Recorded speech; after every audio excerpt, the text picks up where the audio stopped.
notre deuxième porteur de projet, Marie-Claire Boucher.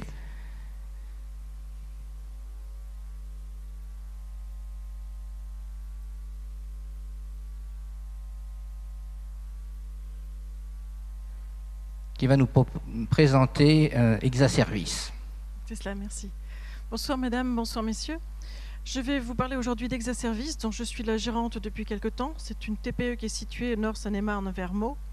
Exaservice, ça veut dire exactement le service attendu par les employés handicapés, exactement le service attendu par les employeurs, leurs futurs employeurs, grâce au TIC, d'où l'arrobase qui a remplacé le A.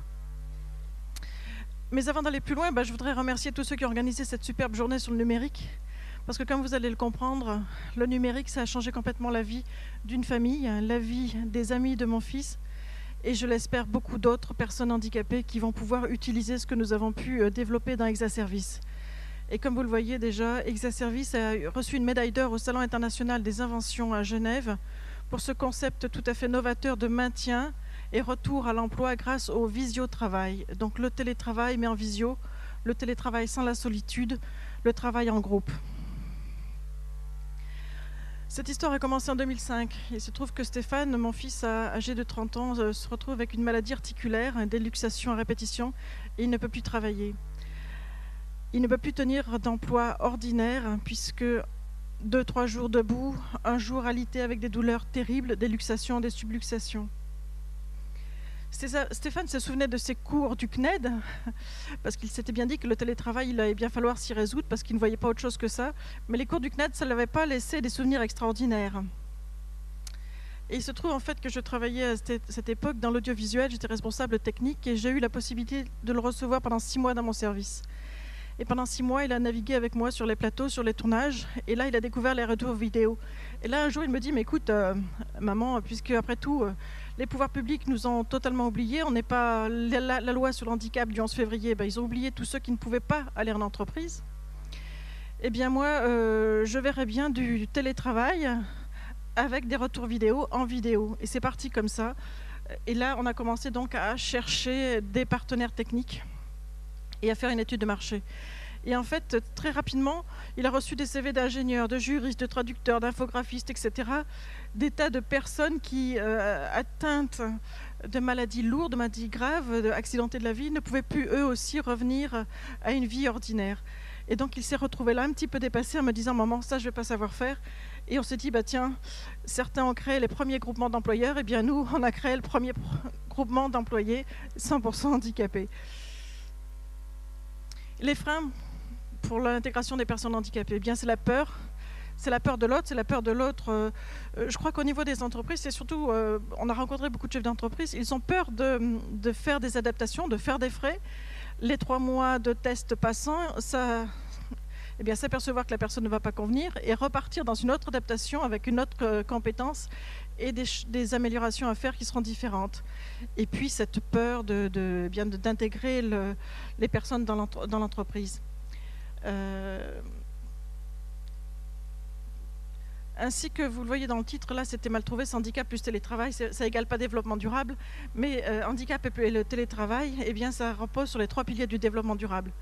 L'économie, l'écologie et le social. L'économie, évidemment, moins de charges salariales, moins de loyers.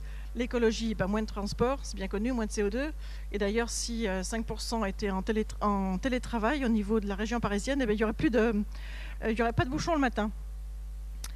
Et puis le social, bien sûr, les travailleurs handicapés. Stéphane, bien sûr, a dû se trouver très rapidement des partenaires techniques.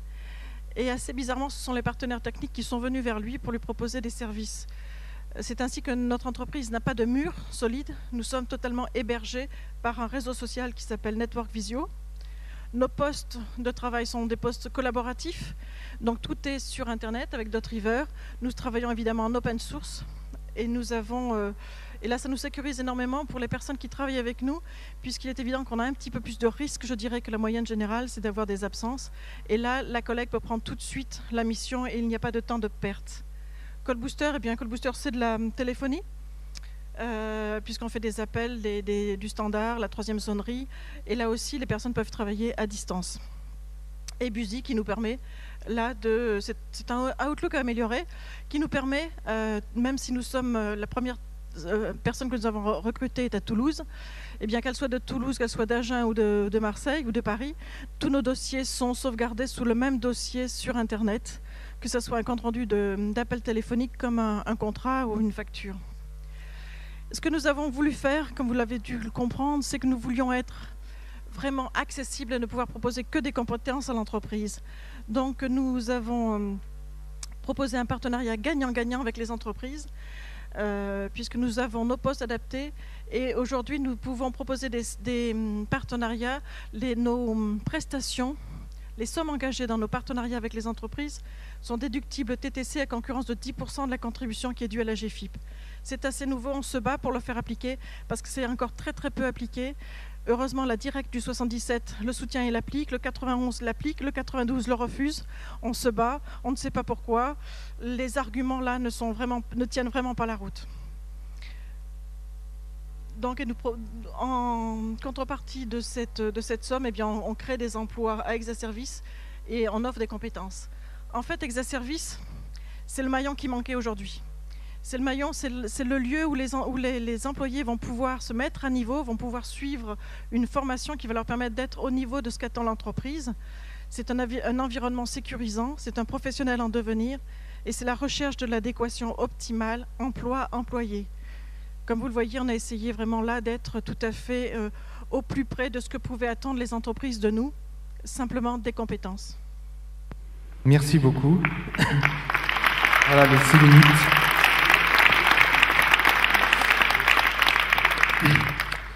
Alors, en fait, vous avez une actualité à nous annoncer par rapport au Téléthon, parce qu'en fait, ce que vous cherchez surtout, ce sont finalement des personnes handicapées à placer, je dirais, dans le circuit du travail.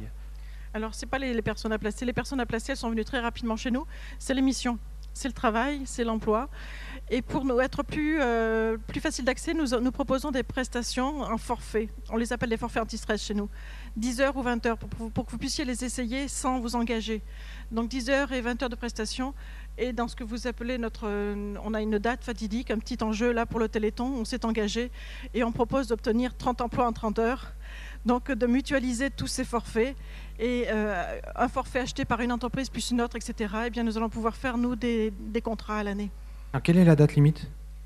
Eh bien, puisque nous sommes partenaires de l'AFM, nous sommes partenaires officiels national, donc de l'AFM, ils nous ont donné un temps jusqu'au 31 décembre parce qu'ils ont trouvé que le projet était intéressant et que ça ne pouvait pas se régler en 30 heures, mais... Voilà, donc vous avez jusqu'au 31 décembre pour proposer donc, des travails pour ces personnes. Merci beaucoup. Je compte sur vous.